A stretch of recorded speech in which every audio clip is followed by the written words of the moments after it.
ప్రభువా, నీ కృప జీవము కంటే ఉత్తమం. నా పెదవులు నేను స్తుతించును.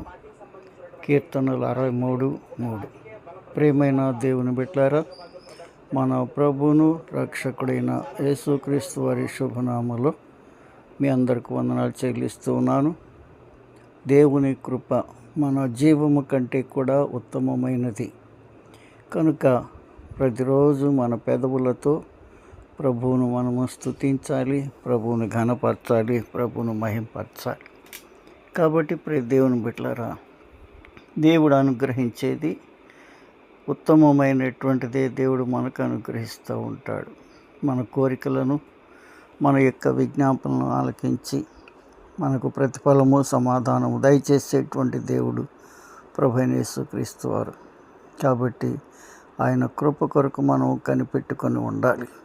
భక్తుడైనటువంటి పౌలు తిమోతికి వ్రాస్తూ తన పత్రికలు అంటాడు కదా, నా కుమారుడు అయినటువంటి తిమోతి, దేవుని కృప చేత నీవు బలవంతుడు కమ్ము.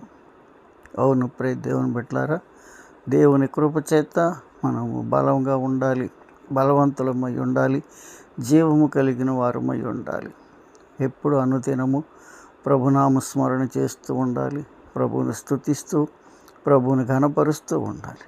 కాబట్టి దేవుని బిడ్డలారా, ఉదయకాల సమయంలో దేవుని యొక్క మహాకృపను బట్టి ప్రతి వారికి కూడా దేవుడు మరి కుటుంబాలను, మన బిడ్డలను ఆశీర్వదించాలి, దీవెనకరంగా ఉండాలి, ఆరోగ్యంగా, కుటుంబాలు సమాధానకరంగా, శాంతికరంగా ఉండాలంటే ప్రభువును స్తుతించాలి.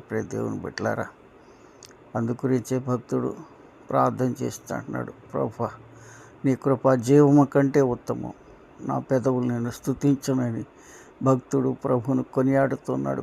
దేవుని బిడ్డలారా, వారి వల్ల మనము కూడా ప్రభువును స్తుతిస్తూ, ప్రభువుని ఘనపరుస్తూ, ప్రభువుని మహింపరుస్తూ, ప్రభు పాదాల దగ్గర నిత్యము మన యొక్క మనుగడ కొనసాగాలి.